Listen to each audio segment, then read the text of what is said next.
Season 3, No More Nice.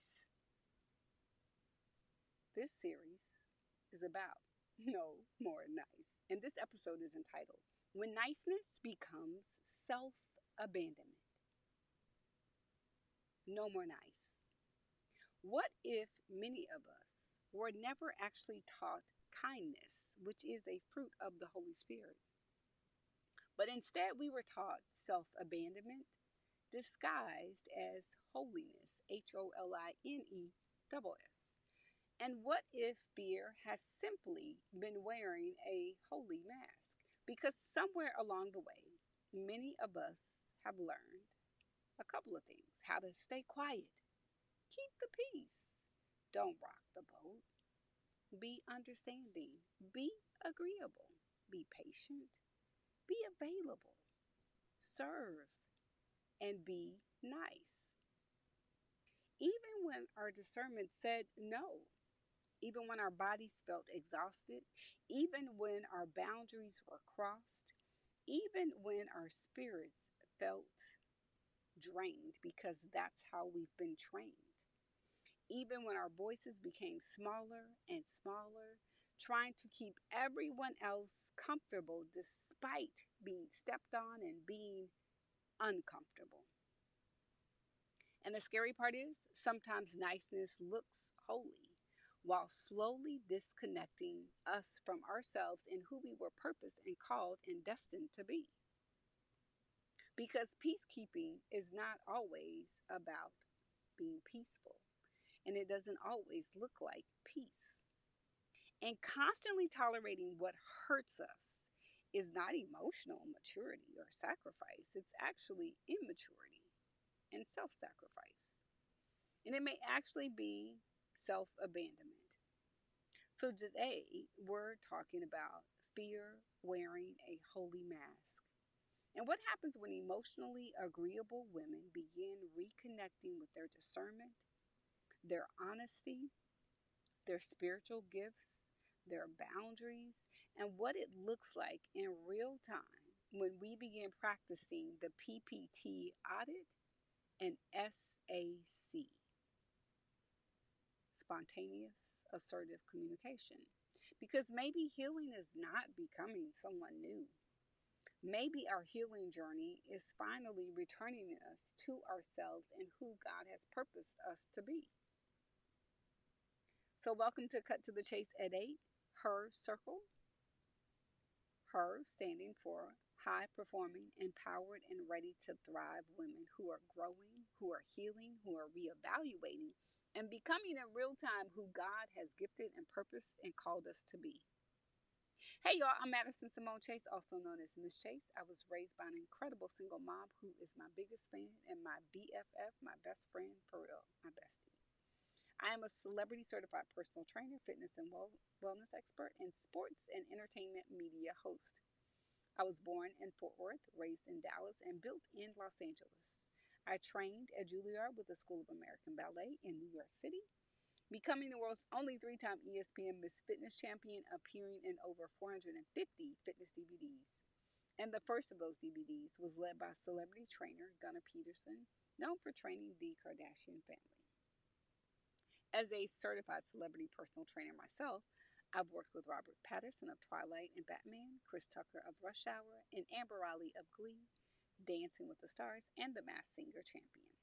And as a sports and entertainment media host, I've had the honor and the joy of interviewing people such as Richard Branson, Dwayne The Rock Johnson, Emma Stone, Viola Davis, Tyler Perry, and Tiana Taylor, to name a few. I share my story to honor the sacrifices my mom planted in me so that I could blossom into the woman I am still becoming. So, if you're listening at home, pull up an actual chair, or if you're listening online, pull up a digital chair and grab yourself some herbal tea and welcome to my cozy home of Cut to the Chase at 8, C2TC8 H.E.R Circle. H.E.R standing for high performing, empowered, and ready to thrive women, because this space was created for women who are growing, healing in real time, reevaluating, and becoming who we were called and destined to be. And this is where we explore life, spirit, mind, and body through lived experiences, yours and mine, and intentional growth. So join me daily for just 15 minutes twice a day, 8 a.m. and 8 p.m. Central, because this is your daily pause for a cause, for clarity, for wellness, for allowing grace in this space, and for intentional decision making. Each episode, my offer to you is three keys and one reflection question. And hopefully, it is something that is practical, something grounded, and definitely something you could carry with you. So let's breathe in together. We're going to inhale for 3, 2, 1. Exhale for 5, 4, 3, 2, 1. So let's cut the noise. Let's get very clear and let's get ready. Let's get set and let's grow. One thing I am beginning to realize in this season of my life is that many of us are not just learning communication skills. Sometimes we're unlearning the way we have been shown and taught how to communicate and what's acceptable. And sometimes we're unlearning survival patterns because that's what I'm doing. And honestly, I don't think I fully understand that until I started trying to practice spontaneous, assertive communication in real time. Because on paper, honestly, setting boundaries and communicating assertively, it sounds empowering. And boundaries sound easy and it's the healthy thing to do.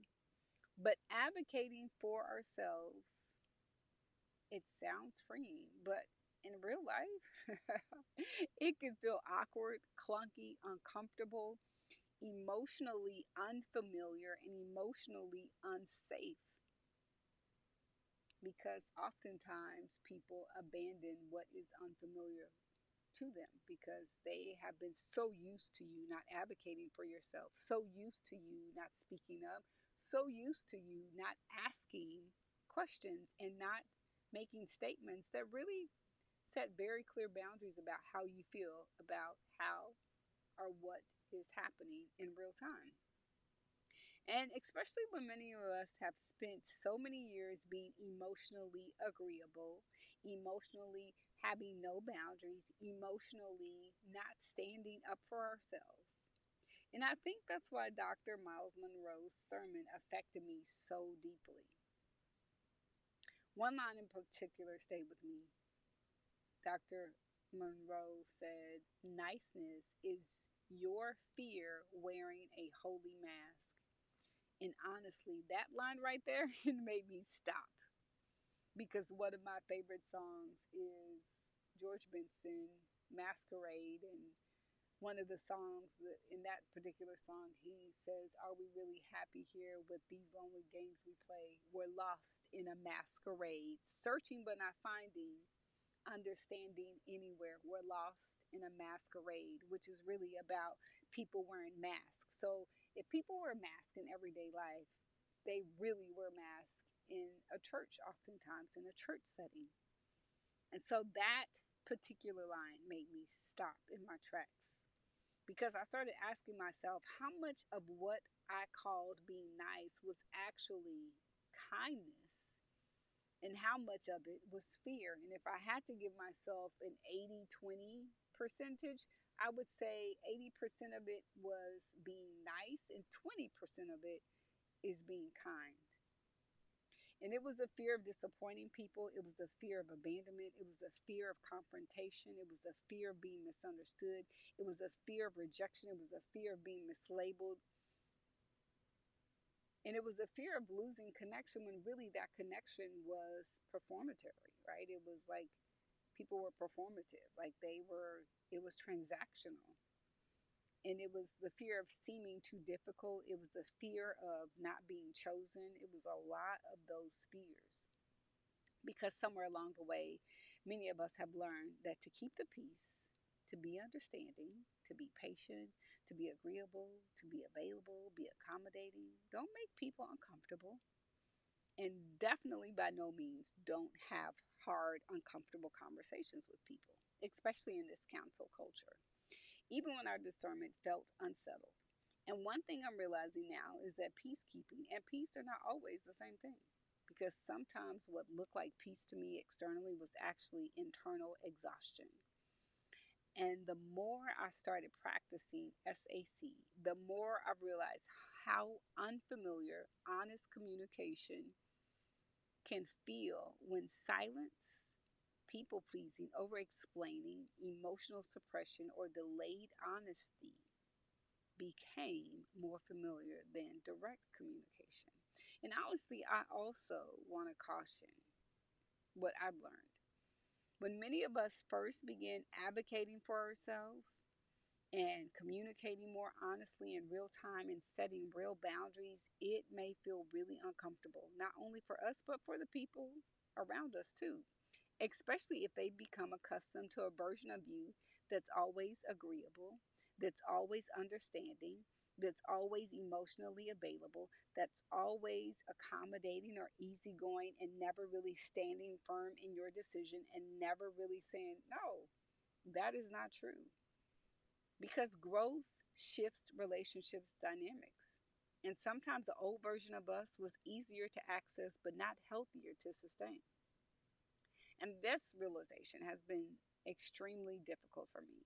And I've had to grieve and say goodbye to several people because I realized there were moments where I abandoned my own discernment trying to maintain connection, approval, understanding, or peace. And honestly, I don't say that from a place of bitterness or from a place of, oh, I hate that relationship ended. But I think sometimes when we hold our hands so tight and so close to something that was never really meant for us, we don't open our hands to the gift that is waiting. And I say it from awareness because this season has been forcing me to ask deeper questions through the PPT audit: people, places, and things. The people, family, friends, coworkers, church spaces, social settings, romantic relationships, besties, best friends, people that you've known for a long time. The places, environments where many of us learn performance instead of peace, survival instead of safety, approval instead of alignment. And the things, our purpose, our dreams, our gifts, our calling, where we spend our time, where we pour our energy, and all the ways many of us suppress what we were created to do while helping build everyone else's vision first. And what if all of our lives, who we are truly called to be, who we truly are, and who we're destined to become, have been waiting for this very moment? The moment we finally begin showing up for ourselves, showing up for our dreams, showing up for the thing that we know God is calling us to be. The moment we stop shrinking to preserve a connection. The moment we stop suppressing our voices to keep everyone else comfortable. The moment we stop abandoning our discernment to maintain approval.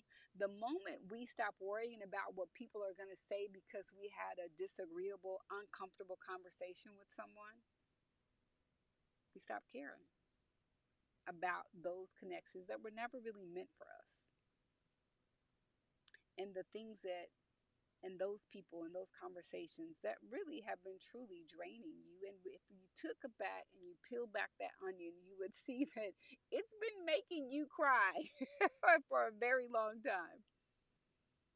And being honest about what no longer aligns, and honest about the relationships and environments and expectations that require us to silence ourselves in order to belong.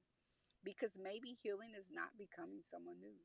Maybe healing is finally returning to ourselves. And honestly, I think that's why this season feels emotional for me in real time, because I'm realizing SAC is not just about communication. Spontaneous assertive communication is not just about communication.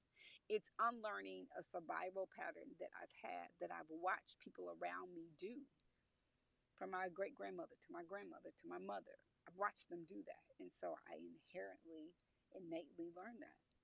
It's learning how to stay connected to ourselves while communicating honestly what we feel, not harshly, not aggressively, but not performatively, and not wearing a mask, but honestly communicating how you feel. And maybe for many of us, like me, this will be our first time where we're learning that maintaining approval and maintaining alignment are not always the same thing. And maybe that's why this work feels so uncomfortable, because some relationships may have only worked because we stayed emotionally agreeable. And when we begin changing, everything around us starts revealing itself too. Not always dramatically, not always negatively, but clearly. And maybe clarity is uncomfortable because it becomes freeing. And sometimes when you free yourself to things that you have held so tightly to, it is refreshing, or it can be. Which brings me to our three keys. Key number one: peacekeeping and peace are not always the same thing.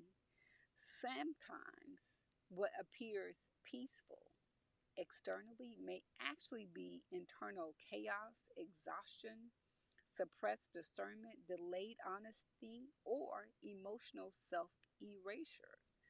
Are you willing to erase yourself? Are you willing to erase who you are really called to be? Which brings me to key number two. Many of us are not just learning communication skills, we're unlearning survival patterns. And practicing SAC, spontaneous assertive communication, may feel clunky, uncomfortable, and awkward, or emotionally unfamiliar at first because many of us were conditioned to suppress discomfort instead of communicate honestly in real time. Key number three: healing may not be becoming someone new.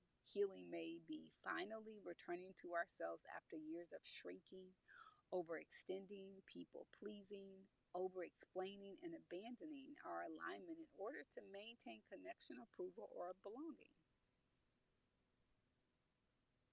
The one reflection question: where in my life have I been maintaining approval, familiarity, or connection at the expense of myself? So before you go, I want to say truly thank you for sharing this time with me. It's an honor to sit with you in this space. So let's quickly revisit today's three keys. Key number one: peacekeeping and peace and being peaceful are not always the same thing. Key number two: many of us are not just learning communication skills, we're unlearning survival patterns. Key number three: healing may not be about becoming someone new. Healing may be about finally returning to ourselves and who we were destined and called to be. And our one reflection question: where in my life have I been maintaining approval, familiarity, or connection at the expense of alignment with myself? So, if today's episode offered you clarity, grounding, or a pause for a cause you didn't know you needed, or if there's anything that I've shared that pricked your heart or lit a spark, please subscribe and share this with someone you care about. And please leave a comment so that this isn't just a monologue, but this becomes a dialogue. And please leave a 5-star rating, or if you send me a text response, please add that text to this podcast because it will help this space to grow. Now let's close with one breath. We're going to inhale for 3, 2, 1. Exhale for 5, 4, 3, 2, 1. I'll see you tomorrow at 8 a.m. ish and again at 8 p.m. Central. This is Cut to the Chase at 8 C2TC8 H.E.R Circle with me, Madison Samone Chase. Let's cut the noise. Let's get clear. Let's get ready, set. Let's grow and go and be great. Blessings to you and yours. Until tomorrow.